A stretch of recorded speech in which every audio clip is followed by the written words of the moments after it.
Hi everyone, welcome back to the channel. In the previous video, we covered the core Kubernetes building blocks, the cluster, control plane, worker nodes, pods and containers. In this video, we are going to focus on pods and answer an important question. Why does Kubernetes use pods instead of running containers directly? By the end of this video, you will understand what problem pods solve and why they are such a fundamental concept in Kubernetes. To understand why pods exist, let's first look at what happens if Kubernetes runs containers directly.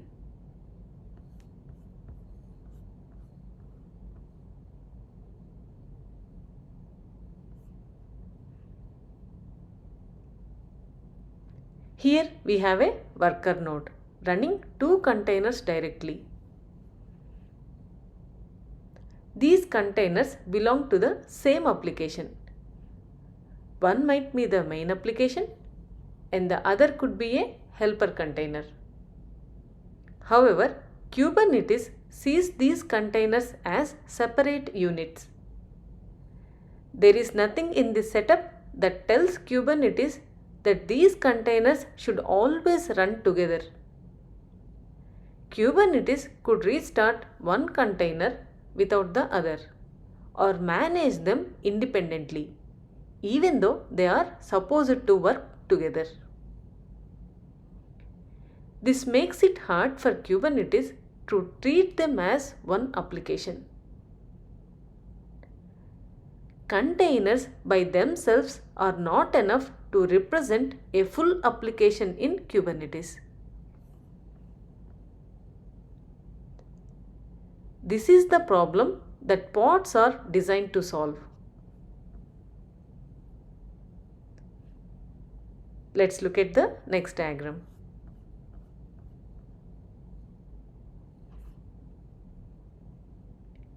In this diagram, we introduce a pod. A pod groups containers that belong to the same application. Instead of managing containers separately, Kubernetes now manages them together as one unit, called a pod. These containers are started together, stopped together, and always run on the same worker node. A pod represents one application instance, not just a single container. In most real-world scenarios, a pod runs just one container. Pods are not about complexity. They exist to give Kubernetes a clear unit to manage. Kubernetes schedules pods, not containers. Now that we understand why pods exist, let's look at how they are commonly used.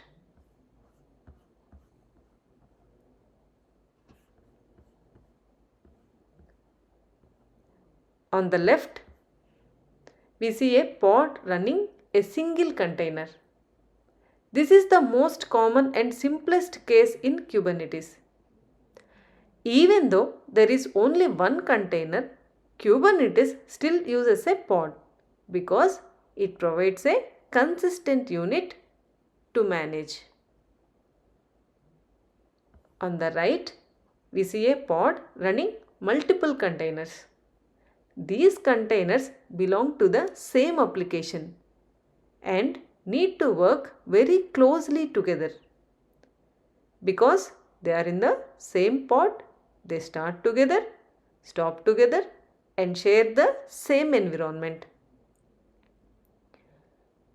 Whether a pod has one container or multiple containers, Kubernetes always treats the pod as the unit of work.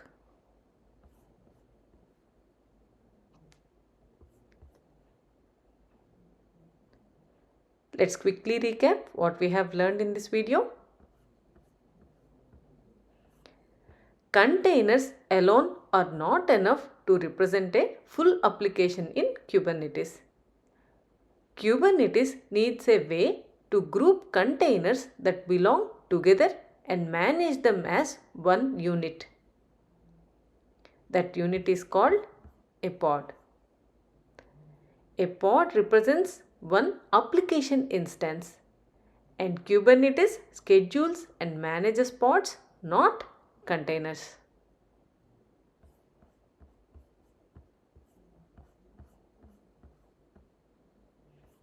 In the next video, we will look at pods in practice and walk through real examples.